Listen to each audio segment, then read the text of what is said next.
venit pentru a treia oară în această frumoasă localitate, împreună cu marele patriot, domnul profesor Popa, familie de oameni patrioți de la prima capitală a Moldovei, de la Baia, de la Suceava, să cinstim și să comemorăm acest eveniment deosebit organizat de familia lui domnul Nica, un mare român care a fost și la noi la Nemtișor, împreună cu patrioții de la Bacău, la monumentul eroilor, închinat eroilor de la Nemtișor, unde acum 80 de ani au murit 14.000 de soldați și unde a ridicat un monument închinat eroilor și un drum al crucii. Este cel mai frumos drum al crucii din România și un monument închinat celor 14.000 de ostași.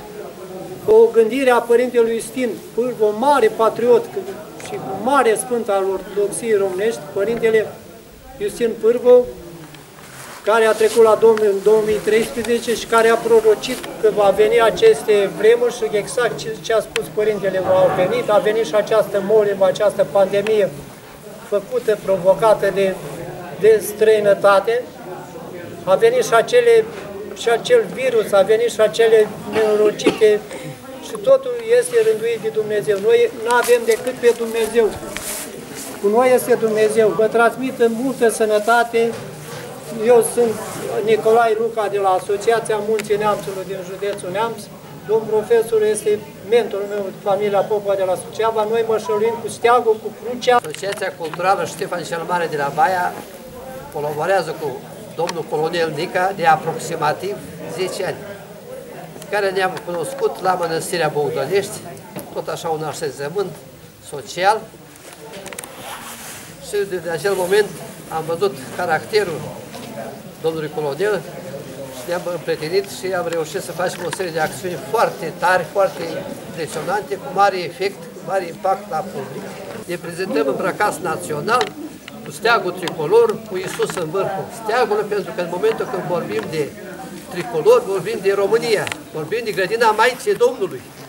Așa cum spunea marele funar, această țară se numește grădina Maicii Domnului, nu întâmplător că spunem noi, pentru că părinții Maicii Domnului sunt din neamul nostru, strămoși, Pelagro Tracogeto Dacic, demonstrat documente care se află la Vatican și care sunt ascunse. Se încearcă tot timpul mușamalizarea. Iar Iisus Hristos este din neamul nostru și nu s-a născut în Betleemul acesta care îl vedem noi acum, este o falsă. S-a născut tot într-un oraș micuț în Palestina, care este teritoriul sfânt, nu Israelul. Tot într-un orășel s-a născut, numit Betleemul Mic. Citiți cartea lui domnul Funar. Noi trebuie să fim foarte mândri că suntem urmașii lui Iisus Hristos, nu suntem chiar oricine.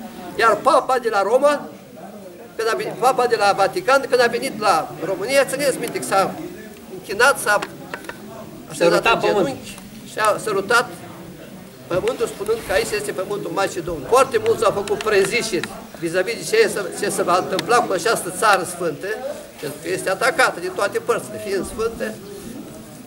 Singurul care a spus exact ce se întâmplă a fost părintele Iustin Pârvu, care în afară de faptul că a spus că vor fi întâmpinați de pericole majore, cu tremure, inundații, secetă și așa mai departe, a spus că va fi pericolul în care specia umană să fie atacată în identitatea ei. Sunt 11 ani de când venim an de an la ctitoria pe care domnul colonel Nica a făcut-o cu palmele din noi, în număr foarte mare altă dată.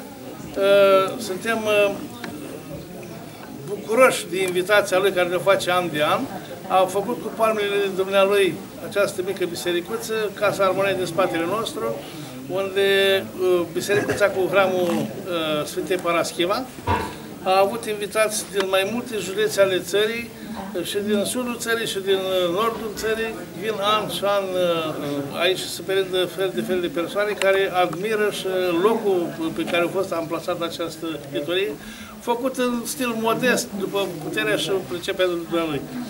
Îl apreciem din acest punct de vedere, mulțumim și pe această cale și tuturor celor care mai vin din partea conducerii județului, An de an vin, ne bucurăm pentru acest lucru. Este un loc și un moment prielnic pentru a ne încărca cu energie pozitivă.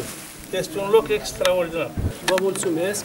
M-a rugat ca ziua de azi să fie însorită, să fie lumea mulțumită, să fie mâncarea bună și toată lumea să plece mulțumit de aici.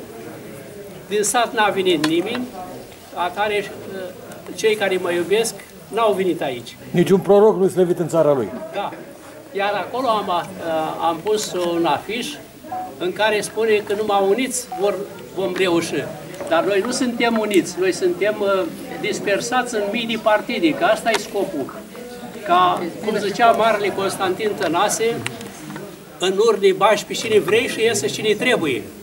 Și el, când a prezentat monologul pe scena Teatrului Național, că de la Nistru până la Tisa, dar mai ceas, dar mai i s-a interzis să mai prezinte acest monolog și a venit următoarea etapă, cu pardesiu imens, cu ceasuri puse în pardesiul ăla și cu un ceas cu pendulă.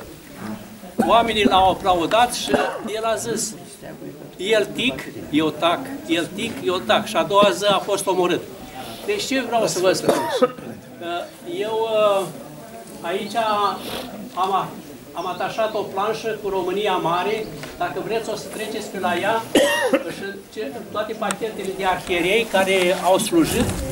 De jur împrejur, cei 12 apostoli, Iisus Hristos în creștet în centru, dar de jur împrejur sunt închisorile iudeo-comuniste. Trebuie să știe toată lumea care mai pricepe că toate închisorile pe timpul regilor evrei, de care lumea se atașează în mare parte, eu îi consider criminali, au fost înființate aceste închisori ideo-comuniste unde au fost băgați toți cei care se numeau naționaliști, creștini ortodoxi, tineri, elevi, studenți și experimentul de la Pitește l-am scos în partea dreaptă. O să vedeți ce spune comisia care și studentul care spunea că, uite, suntem torturați și omorâți aici și comisia respectivă de atunci spunea ce zice, vă bucurați că mai trăiți. O să citiți și chestiile astea. M-am dus cu planșa asta la o întâlnire cu istorici la Iași, la Casa Armatei. A fost și Diana Șoșoacă acolo. Ei se lăudau toți unii pe alții. Vorbisem inițial să-mi dea 10 minute să prezint cărțile și planșa. Au spus că nu mai au timp și până la urmă a intervenit cineva din sală și mi-a dat voie 5 minute și zic, domnule, eu nici n-am nevoie de... Am prezentat niște plante pentru că am zis rodul pământului sau mana câmpului nu o cunoașteți, prezintă toate recoltele principale ale anului și a prezentat planta culturii, educației și a respectului oamenilor față de oameni. Acea plantă are o rozetă, este morcovul sălbatic, are o rozetă umbeliformă, albă și în mijloc are un pămătuf, un buf roșu sau mov, din care, cu cât e mai mare și era pe timpuri mare, acum nu mai are niciun fir. Ceea ce înseamnă că în țară la noi nu mai există educație, nu mai există cultură. Sau chiar dacă există, există așa, pe spongi și toate merg rău. Deci aș vrea să treceți pe la planșucere când intrați la masă. Vă doresc să serviți, să fiți bucuroși de mâncarea care s-a preparat. Mulțumesc părintelui care a venit la Bohotin, din vestitul vin de Bohotin. Mulțumesc domnului profesor Popa, care a venit de la Baia, prima capitală a Moldovei, de pe timpul lui Dragoș, lui Bogdan Voivod. Mulțumesc lui Nicolae Luca, care e președintele Munții Neamțului, care a făcut monumentul ăla acolo pentru 14.000 de soldați români, când regele Mihai I, care n-a fost rege niciodată, dacă vă aduceți aminte, a dat acea proclamație în noaptea de 22 pe 23 august 1944, trupele române se predea trupelor rusești că s-a încheiat armistițiul. Dar armistițiul s-a încheiat peste 2 săptămâni, pe 12 septembrie la Moscova și în condiții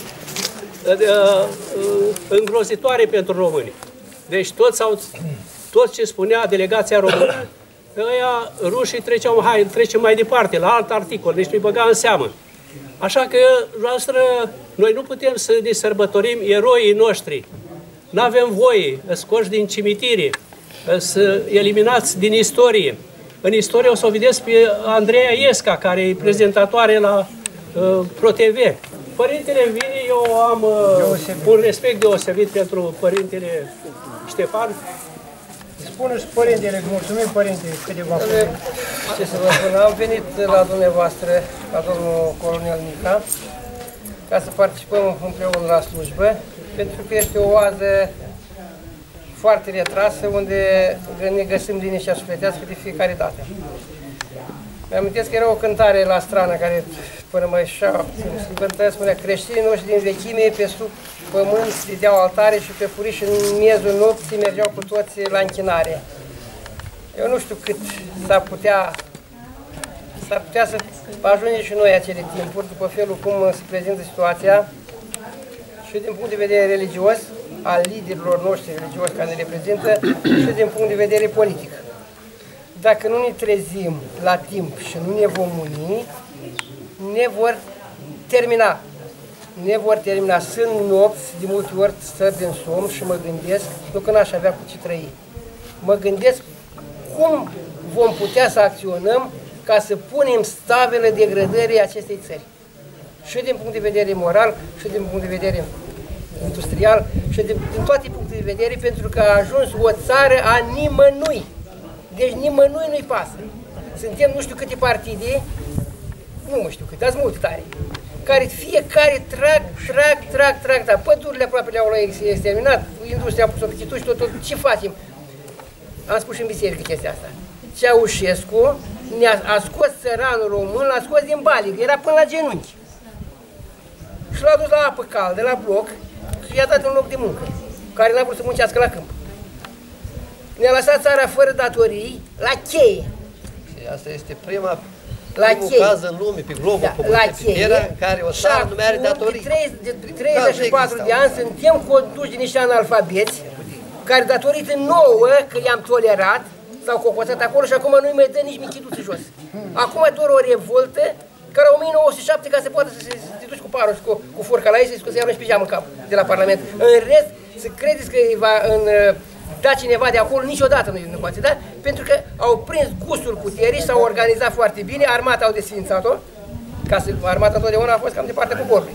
Au desfințat-o, pe țărani i-au lichidat, i-au adus la sapă de lemn, nu au nicio putere, ceilalți care au fost puțin mai isteți, le-a fugit mintea, s-au dus în străinătate și a rămas o mână de oameni bătrânei care nu au nicio putere, își plâng zilele de azi pe mâine. Și ce facem atunci?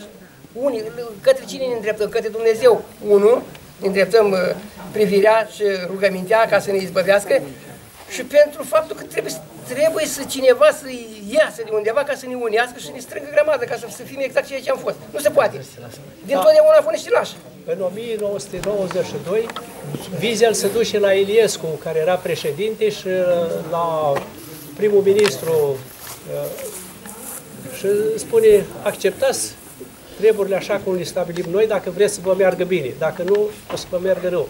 Și ai noștri au cedat pe toate fronturile și merg, doar sunt stăpâniți de serviciile secrete americane. În etajul nou, la Casa Poporului, există servicii ale CIA-ului. Mossadului. Și ale Mossadului. Nu vedeți că pe Netanyahu, care omoară oameni, bătrâni, copii acolo în Palestina și care nu-i țara lor, nu a fost niciodată, că i-au venit din sud de Mecca, au intrat ca slugi la palestinieni și încet i-au înlăturat din funcții. Avram, care a fost căsătorit cu Sara și n-a avut copii, spun că au, din cele 12 triburi de evrei, numai tribul Levi spune că vine de la Dumnezeu. Și ceilalți sunt oropsiți, că doar ei s-au luptat între ei, s-au omorât între ei. Erau păstori de capri și oi. Că de asta spune caprile de stânga și oile de-a dreapta.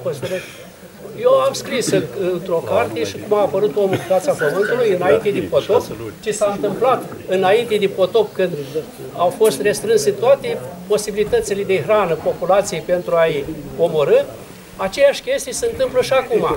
Ne-au omorât găinile, ne-au omorât porcii, acum ne omoară caprele și oile. Ne-au luat posibilitățile de a mai trăi. Deci vă dați seama că suntem în același prag, acum e al 3-lea război mondial. Și el ne va aduce și mai rău. Păi noi avem la ucraineni teritorii românești pe care nici limba română nu e acceptată, nici credința ortodoxă nu e acceptată, pentru că Ucraina e stăpânită de evrei.